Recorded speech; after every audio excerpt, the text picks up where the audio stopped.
ते मांडवे म्हणतायत, अरे पालकमंत्री आहेत, मला जाऊ दे मताला. सभापती महोदया, ह्या दंडाला 4 पोलीस माझ्या, हे अजून दुखतंय. ह्या दंडाला 4 पोलीस, दोघांनी कंबर आवडली माझी. अंग सभापती महोदय माझा अजून ठणकते. 4 दिवस झाले मी गोळ्या खातोय. मला त्या सदस्य सकट फटफटत नेलं. ह्यांचे बंधू खासदार नितीन काका पायऱ्यांवरनं त्याला खाली पाडलं.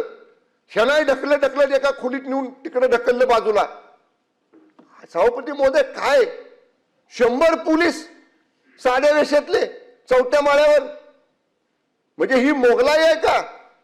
आम्ही मंत्री आहोत, आमदार आहोत, 4 लाख लोकांच्यातनं निवडून आलेले. एवढा माजुरीपणा केला.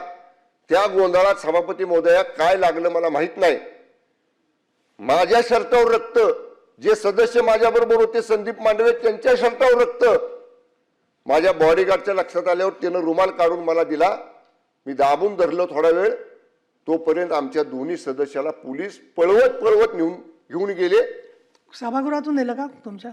सभागृहाच्या अलीकडे त्या बॅरिक जे मेटल डिटेक्टर असते आत जायला लावलेलं, ते 5 फुटावर होतं सभापती महोदय.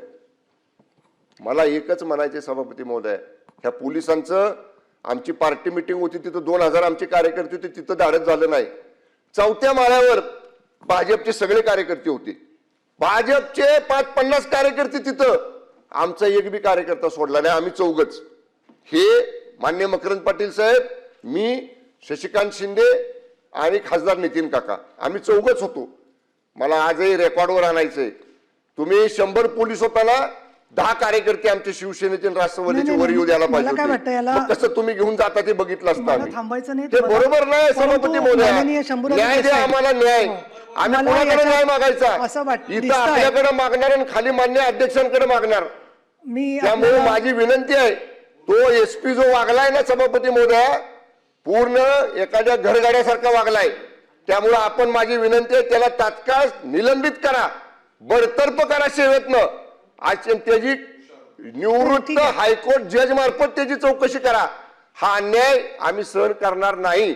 त्यामुळे माझे हात जोडून आपल्याला विनंती आहे, अशा पद्धतीनं मंत्र्यांवर आरेरावी करणाऱ्या, मंत्र्यांना जखमी करणाऱ्या त्या पोलीस दलाचा प्रमुख तुषार दोशी, एलसीबीचा इन्स्पेक्टर देवकर, एलसीबीचा असिस्टंट इन्स्पेक्टर गर्जे आणि त्यांच्या बरोबरचे 100 पोलीस यांच्यावर तात्काळ कारवाई करून त्याला निलंबित करा.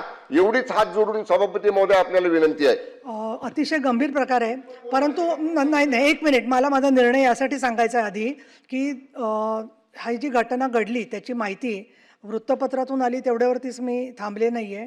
तर आपलंही म्हणणं मी ऐकून घेतलेलं आहे. हेमंत पाटलांनी सांगितलं, तुम्ही स्वतः प्रत्यक्षदर्शीच नव्हे तर तुम्ही स्वतः साक्षीदार आहात. आणि माननीय उदय सामंत मंत्री महोदय दुसरे हजर आहेत, गणेश नाईक इथे उपस्थित आहेत. तर तुम्हाला याच्यावरती काही शासनाच्या वतीने निवेदन करायचं आहे का असं मी विचारते.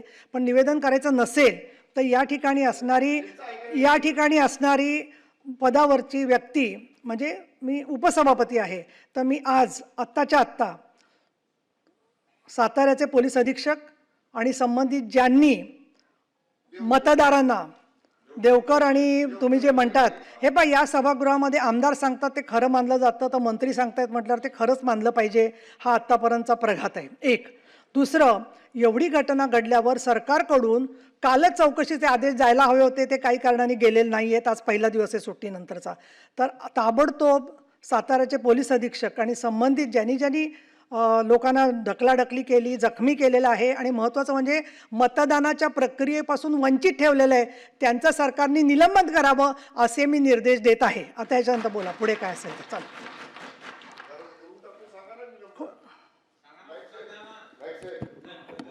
त्यांना बोलू द्या, साहेबांना बोलू दे. सन्माननीय नाईक साहेब तुम्ही बोला. सन्माननीय नाही, ते झालं की ते बोलतील. नाही, मी सर्व मंत्र्यांना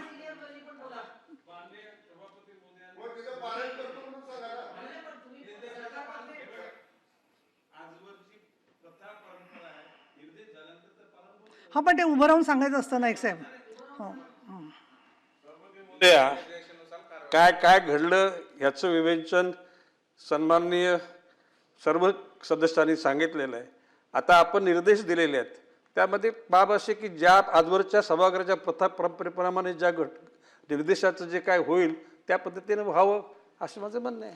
आता फक्त मी सदस्यांना बोलायला देणार आहे, पण माझी तुम्हाला विनंती आहे की मी जो एकदा निर्णय जाहीर केला आहे त्याला परत काहीतरी फाटे फुटतील असं तुमच्याकडून भाष्य होता कामा नये. त्यातली तपशील असेल, माहिती असेल, बोला. नाही, ती माहिती जरूर सांगा, रेकॉर्डवर घ्या सगळी माहिती. परंतु आता एकदा मी निर्देश दिलेले आहेत, निर्णय दिलेला आहे. सामंत साहेबांनी ते निर्देश स्वीकारलेत असं सांगितलंय का? सन्माननीय उपसभापती महोदयांनी जो निर्देश दिलेला आहे त्याचं तंतोतंत पालन शासन करेल.